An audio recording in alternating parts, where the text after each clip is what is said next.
সম্মানিত প্রিয় দর্শক, এই চমৎকার ডিজাইনের কাপ্তান গলাটা কিভাবে সেলাই করবেন, এই লেসটা কিভাবে সেলাই করবেন, এ টু জেড শেয়ার করবো আপনাদের সাথে। চলুন প্রথমে কাটিংটা শিখে নিই। প্রথমে আমাদের সামনের পার্টটা নিতে হবে। এই আটকানো সাইড থেকে গলার ছড়ানোর 2 ভাগের 1 ভাগে একটা মার্জিন দিয়ে নিতে হবে। আজকে আমরা গলার ছড়ানো দেবো 6 ইঞ্চি, 6-এর 2 ভাগের 1 ভাগ 3 ইঞ্চি। সাধারণ গলার থেকে আধা ইঞ্চি গলার ছড়ানোটা কম দিবেন। এরপর গলার ছড়ানোতে ইঞ্চিটা বসিয়ে 12 থেকে 13 ইঞ্চিতে একটি দাগ দিয়ে নিতে হবে। আটকানো সাইড থেকে 1.5 ইঞ্চিতে একটা দাগ দিয়ে নেবেন।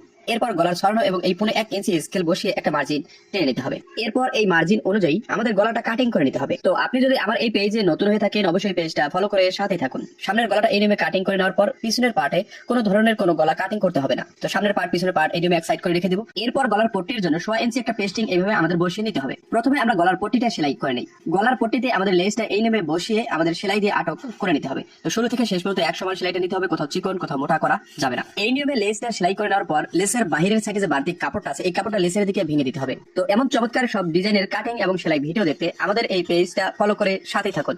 গলার পট্টিটা এই নিয়মে সেলাই করার পর সামনের পার্ট এবং পিছনের পার্ট এই নিয়মে বসিয়ে কাঁধের জয়েন্ট দিয়ে নিতে হবে। তো দুটা সাইডে এই নিয়মে কাঁধের জয়েন্টটা দিয়ে নেওয়ার পর সামনের পার্টের সোজা দিকটা উপরের দিকে রেখে লেসের পট্টিটা এই নিয়মে আমাদের বসিয়ে দিতে হবে। গলার পট্টিটা সেলাই করার সময় গলার পট্টিটা টান রাখবেন আর বডির কাপড়টা হালকা লুজ রাখবেন। এমন বেশি টান রাখা যাবে না যেন বডির কাপড়টা আবার কুচি খেয়ে যায়। তো এইভাবে সমান করে সেলাইটা দিয়ে নেওয়ার পর আমাদের নিচে আধা ইঞ্চি পরিমাণ চলে আসতে হবে। এরপর বাড়তিটা কেটে দেওয়ার পর এই কোনাকুনিতে কেসি দিয়ে কেটে দিতে হবে। দুই সাইডে কোনাকুনিতে কেসি দিয়ে কেটে দেওয়ার পর এই বাড়তি কাপড়টা ভিতরে ভালোভাবে গুজিয়ে দিতে হবে। এরপর এভাবে ধরে আঙ্গুল দিয়ে এখানে সেলাই দিয়ে আটক করে নিতে হবে। তাহলে নিচের গলার পট্টিটা আটক হয়ে যাবে। এরপর আমাদের গলার ডিপ অনুযায়ী একটি দাগ দিয়ে নিতে হবে। দুই সাইডে একই সমপরিমাণ দাগটা তুলে নিতে হবে।